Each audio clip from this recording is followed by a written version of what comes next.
Selamat hari Minggu Bapak Ibu dan Saudara, anggota jemaat dan simpatisan GKI Banyuwangi. Kita berjumpa lagi dalam program Santapan Rohani GKI Banyuwangi.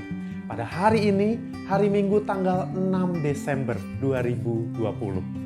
Bapak Ibu dan Saudara, tidak terasa kita sudah memasuki penghujung tahun 2020. Kita memasuki minggu pertama di bulan Desember, yang juga kita rayakan sebagai Minggu Advent yang kedua. Pada hari ini kita akan bersama-sama merenungkan tema menanti dengan aktif. Firman Tuhan yang mendasari tema kita diambil dari Markus pasal 1 ayat 1 sampai dengan 8. Bapak, Ibu, dan Saudara, sebelum bersama-sama kita mendengar dan merenungkan firman Tuhan, mari kita mengambil waktu untuk berdoa. Kita berdoa. Bapa di surga, kami memohon penyertaan-Mu ketika kami mendengar dan merenungkan kebenaran firman-Mu. Pimpin kami Tuhan, agar kami Engkau mampukan untuk mengerti, lalu merenungkan dan melakukan kebenaran firman-Mu di dalam kehidupan kami. Berkuasalah Tuhan atas setiap kami dengan kuasa Roh Kudus. Kami siap mendengarkan. Di dalam nama Tuhan Yesus Kristus kami berdoa. Amin. Bapak, Ibu, dan Saudara, mari kita membuka bagian Alkitab kita dari Injil Markus pasal 1 ayat 1 sampai dengan 8. Inilah permulaan Injil tentang Yesus Kristus, Anak Allah. Seperti ada tertulis dalam kitab Nabi Yesaya, "Lihatlah, aku menyuruh utusanku mendahului engkau. Ia akan mempersiapkan jalan bagimu."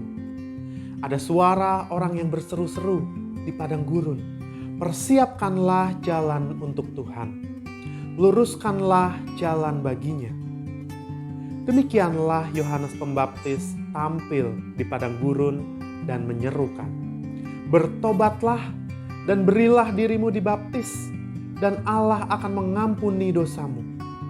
Lalu datanglah kepadanya orang-orang dari seluruh daerah Yudea dan semua penduduk Yerusalem, dan sambil mengaku dosanya mereka dibaptis di sungai Yordan. Yohanes memakai jubah bulu onta dan ikat pinggang kulit, dan makanannya belalang dan madu hutan. Inilah yang diberitakannya, "Sesudah aku akan datang Ia yang lebih berkuasa daripadaku. Membungkuk dan membuka tali kasutnya pun aku tidak layak. Aku membaptis kamu dengan air, tetapi Ia akan membaptis kamu dengan Roh Kudus." Demikianlah Injil Tuhan Yesus Kristus. Yang berbahagia adalah setiap kita yang mendengarkan firman lalu memeliharanya di dalam kehidupan kita. Maranatha. Bapak, Ibu, dan Saudara, tentu setiap kita menyadari bahwa menanti adalah sebuah aktivitas yang membosankan. Kenapa membosankan? Karena biasanya kita tidak tahu apa yang harus kita lakukan ketika kita menanti atau menunggu sesuatu. Misal, kita antri tiket untuk membeli tiket, entah itu tiket kereta, tiket bis, atau tiket apapun. Kita antri, kita berdiri. Dan kita tidak tahu lagi apa yang harus kita lakukan selain berdiri dan menunggu antrian yang panjang. Sehingga kita cepat merasa bosan. Tapi pada hari ini, kita diajak untuk menanti dengan aktif. Hanya diam berdiri, kalau tadi contohnya adalah membeli tiket, diam berdiri, menunggu maju selangkah demi selangkah, itu pasif, tidak melakukan apapun ketika menanti. Tapi kalau kita diajak untuk menanti dengan aktif, tentu kita bisa melakukan sesuatu ketika kita menanti. Misal, antri tiket sambil melangkah satu demi satu mengikuti antrian, kita bisa sambil membaca berita, membaca buku, atau kita juga bisa sambil mendengarkan musik. Sehingga tak terasa, buku selesai dibaca, kita sudah sampai di depan loket. Tapi bagaimana kalau kita diajak untuk menanti dengan aktif, menanti kedatangan Tuhan yang kita semua tidak tahu kapan Tuhan akan datang. Tapi kita percaya dan yakin Tuhan pasti datang. Hari Tuhan itu datang. Kalau kita membaca di dalam Injil Markus, di sana dikisahkan bagaimana Yohanes Pembaptis mengajak banyak orang. Ia mengatakan kepada semua orang, bertobatlah dan berilah dirimu dibaptis, dan Allah akan mengampuni dosamu. Bertobatlah dan berilah dirimu dibaptis. Bertobat. Yohanes mengajak kita, mengajak semua umat untuk bertobat, hidup di dalam pertobatan. Bertobat artinya berbalik kepada Tuhan, mengikuti segala perintah Tuhan, dan meninggalkan keinginan-keinginan diri kita, keinginan daging, keinginan duniawi. Bertobat bukanlah hal yang mudah. Seringkali setelah bertobat, kita mungkin akan jatuh lagi. Oleh sebab itu, bertobat adalah sebuah aktivitas yang harus terus-menerus kita perbaharui dan kita pertahankan. Kita harus terus belajar hidup di dalam pertobatan. Hidup yang mengarah pada Tuhan. Hidup yang menurut perintah Tuhan. Hidup yang tertuju hanya pada Tuhan. Di dalam penantian kedatangan Tuhan kita yang kedua. Setiap kita hari ini diajak untuk hidup dalam pertobatan. Dan memberi diri untuk Tuhan. Maka bisa dikatakan hidup di dalam pertobatan adalah hidup yang aktif. Menanti kedatangan Tuhan dengan aktif. Salah satunya adalah di dalam pertobatan. Karena tidak ada orang yang bertobat terus tidak melakukan apa-apa.